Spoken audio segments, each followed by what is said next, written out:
Spellcasting, Part 1. In the beginning was the Word. In many cultures all over the world, there are creation myths which allude to all existence as being vibratory in nature. In the Abrahamic traditions, it is asserted that God literally spoke the universe into being. Asian sacred traditions hold that the sound of the universe is Aum, which is basically the sound of everything vibrating in the universe together. If you have followed the Many Wonders of Dreaming series, you will know already that I assert we are literally created or grown in the anthropomorphic image of God. However your belief in, of, or about him, her, it, them to be. I have shown you that the human body is a warehouse of cosmic information contained in your DNA and transmitted from this Akashic library via dreams and other various psychic phenomena. You have seen that the various archetypes have been placed in the heavens by our ancestors after untold generations of observation by people just as smart, if not smarter, than you or I. Each archetype is associated with a chakra, which could be considered a room in the temple of the gods.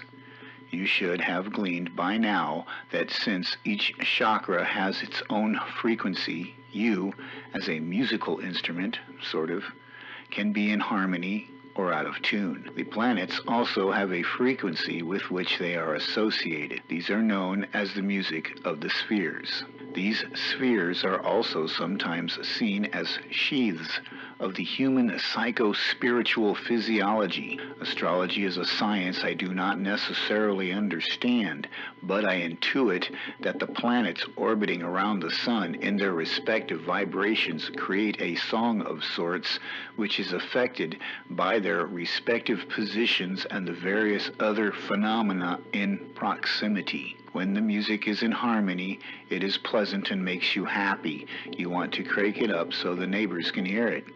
The vibe and the tone make you feel something. You want to dance and sing and share it. You want other people to do the same. If it doesn't mix well with your vibratory frequency, you will not like it by nature, which is different than being influenced by pop culture or peer pressure. You will know this because you will either frown or you will smile. The term physiognomy has to do with facial expressions. In Christian mystical circles, one's facial expression is often referred to as one's countenance. There are times when you constantly frown and you do not even realize you are doing it. It has become such an issue with some people that they are having Botox treatment to prevent themselves from forming the wrinkles associated with this most revealing form of psychic communication. When you are in a good mood, your countenance will be cheerful. Other times you might feel grumpy and frown and you do not understand why. Simply put, you are out of tune. In some traditions they would say that your chakras are clogged or dirty. You will recall that each chakra is a room in the temple of the gods. Each god, planet, archetype is, for one reason or another, tweaked high or low due to whatever activity that particular archetype is presently concerned with being prominent in the psyche at the moment. It is either hyper or hypo, which means over or under. We say hyperactive or depressed, respectively. Also known as bipolar when they swing from one status to the other dramatically. With a little reflection upon your personal recent activities, you should be able to ascertain the root cause of the frown. By knowing the correspondences associated with the event, the cognitive student should be able to devise several means of therapy. Expediency could be an issue when in a pinch or tight spot, so the simplest and most innocuous piece of magic one can inconspicuously do in public is often done in jest, instinctively.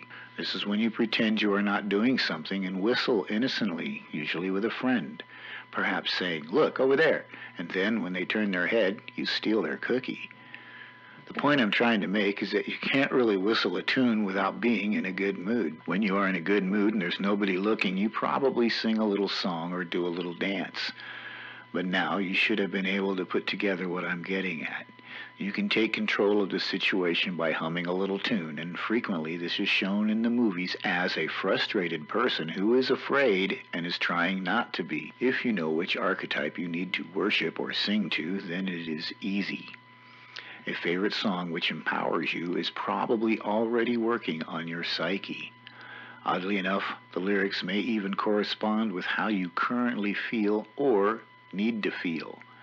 Use this information from your subconscious to handle whatever situation it is wisely. This ends part 1 of the essay on spellcasting. Real masters have no need to advertise. It's called occult for a reason. It's between you and God. The author, Magical, is not a qualified psychologist or therapist in any fashion. Please seek the help of a qualified professional if you need to. However, I hope for this series of posts to help others as I explore myself and discuss dreams and other related things. So feel free to comment if you like, as I'm always willing to learn. Tell your friends. Love, Magical.